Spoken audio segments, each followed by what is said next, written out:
Hondas. In total, I've wrecked 5, including a motorcycle, Oh, so the fact man. that I know Honda is a great car. Okay. I don't know. Uh, Maybe you should veer away from a Honda.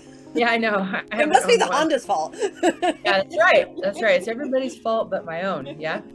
So, Well, can I just say, like, my son's in college now. I never went, so I didn't know how all this worked. But there is a common theme that as long as you go hard in college and quit afterwards, you won't be an alcoholic, or you can't become an alcoholic. And I told my son, I was like, you realize that's not true. You can't do something for 4 straight years hard and expect just because you're done with college, it's going to stop one day. Like, that's funny. I have not heard of that. Yeah, that's definitely a misconception. yeah, 4 years of anything, you got a pretty healthy habit, good or bad. Yeah, for sure. I mean, I've worked mine into 2 years, and yeah. So after going to rehab and realizing, because it's in rehab where you learn the basics of like, okay, well, what is a disease? What is the 12-step program? How does all this stuff work?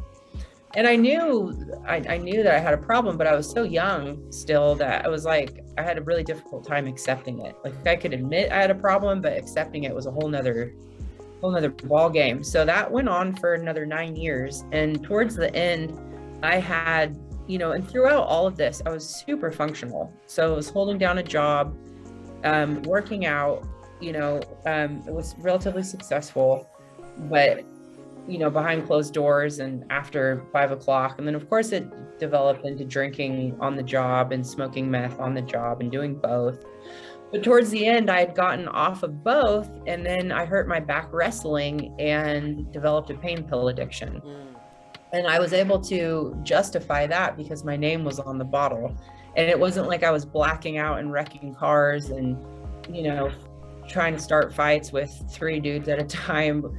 So in my mind, and plus I had a job, I had discovered the muscle fetish industry, and I was making, as Ryan said, ridiculous amounts of money for being strong and not having to have sex or any of that stuff. It was like unbelievable. And to go from hating my body so much and wanting to be thin to then now being paid hundreds of dollars an hour to being strong and powerful, and the bigger the better. And it was mind blowing. Did But you call that a muscle fetish industry? yep, I sure Is did. that a That's thing? I've actually never it heard of that. really is, and that's a big part of why I wrote my book. So I've written a best-selling memoir that's, it's literally, there's no stone unturned in this book. But 1/3 of it is about this industry because, I want women to know that beauty is not what's on the cover of a magazine, and that there are men out there who find hairy armpits or tiny boobs or big biceps, all Or these aging things. skin. Saggy boobs. Yeah. Saggy boobs is a huge fetish. You go out there and Google it and you're like, what? This Really? is weird. It's the most basic things that as women we've been programmed to think are hideous and disgusting and not desirable. Okay, well, there's a bunch of people out there paying for it, right? Because it's an advertiser's job to make us feel like we're going to be complete if we buy this cream, have this boob job, wear this, buy this car. Yeah. And so it's that whole concept of have, do, be, as opposed to be, do, have, So, I was blown away. And in fact, this year, my number one goal by the end of this year is to have produced a docu-series on this stuff in particular, because again, I find it so fascinating, and I really want to turn the advertising world on its head and help women realize that, what you hate about your body, there's somebody out there paying for it.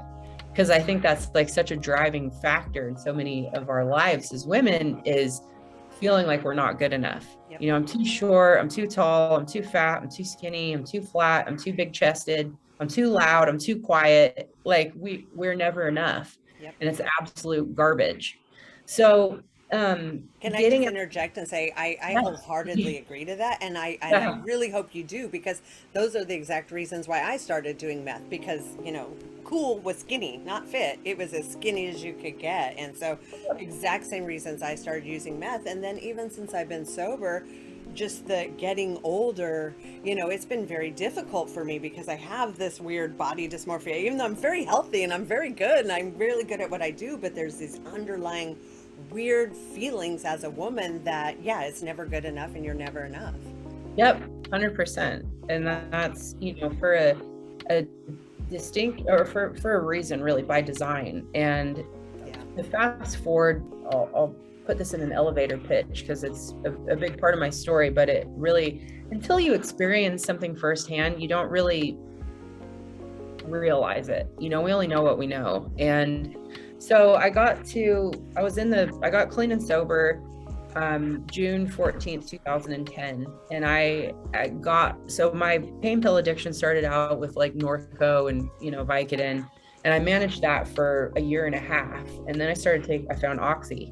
And that Oxy went from, you know, 10 milligrams to 20 milligrams to 80 milligrams a day really quickly. And that was back then like $1 a milligram. I don't know what it is today, of course, but, you know, spending like $80 a day on pills, that really has a tendency to burn out really quickly.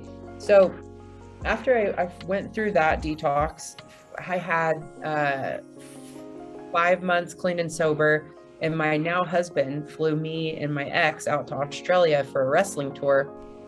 And he and I, you know, it was one of those kind of like love at first sight stories, and it was quite cute. But 4 months later, we ended up getting married. And it was funny, one of my first sponsors out there was like, that's the most alcoholic thing I've ever heard in my life. And I remember being so offended. I was like, F you, like, what do you know? You know?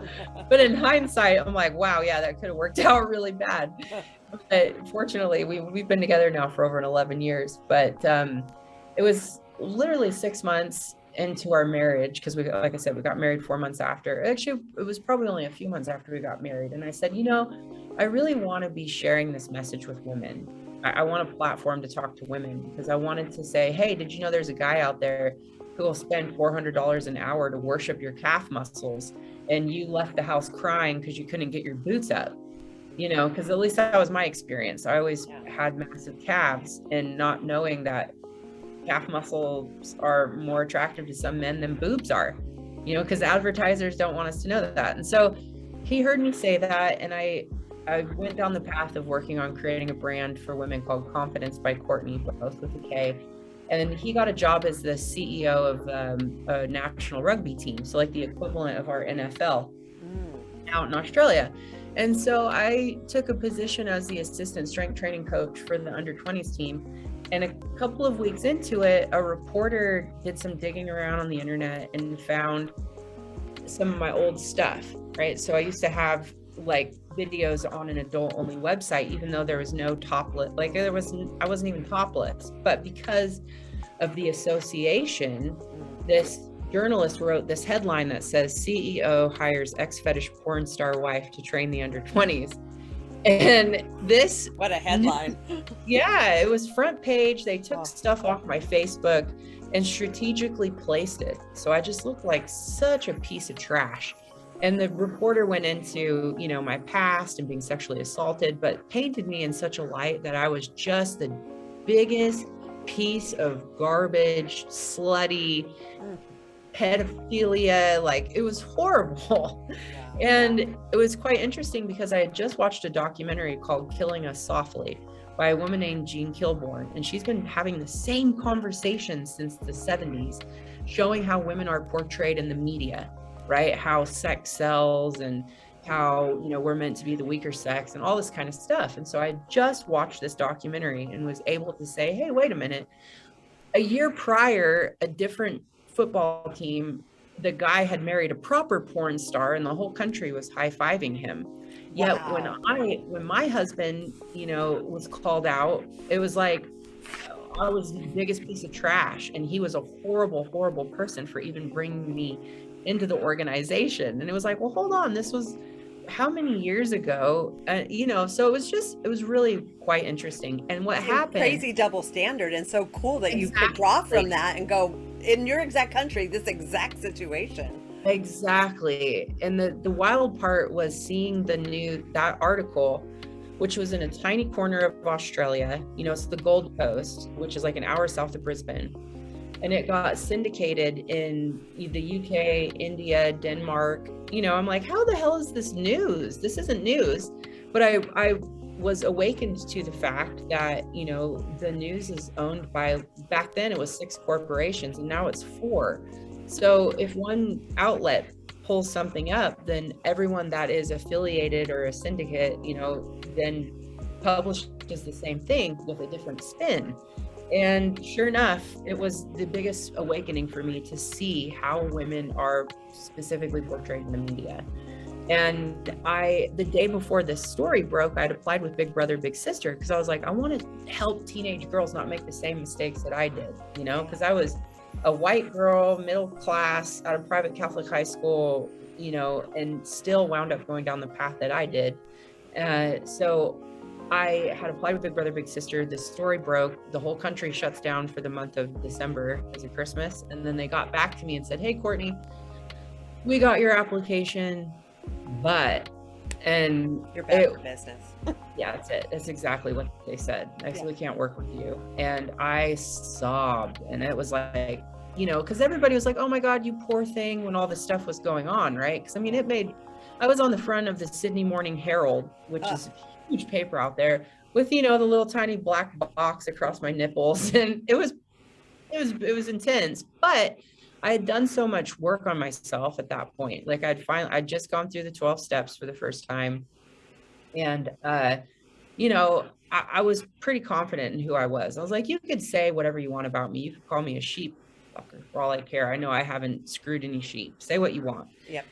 But when Big Brother, Big Sister came back with that news, it hit me really hard. And I had about a 10-minute sob session, and then it was a God shot. And all of a sudden it was like the word no flashed in front of me, and I got really angry. And I said, you know what? Screw that.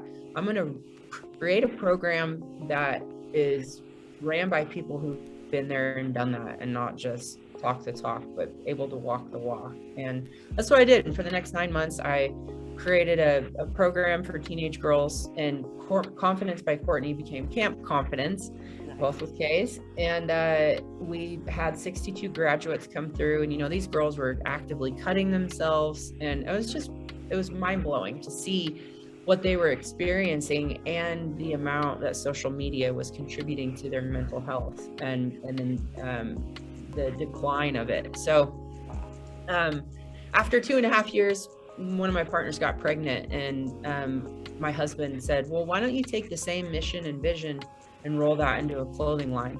And that's what we did. And so today, Girl Clothing, which is my global brand, was a result of Camp Confidence. So it's quite interesting to see how, when we let go of control and trying to do our own will, God's will turns into exactly what it's meant to be. And it was quite a remarkable experience. And even now, after almost 7 years, it's like, okay, now what's next? Because it still feels like a grind, and it's like, oh, why is it so hard? And it's like, well, this is what you signed up for. This is exactly what you wanted, so don't bitch out on me now.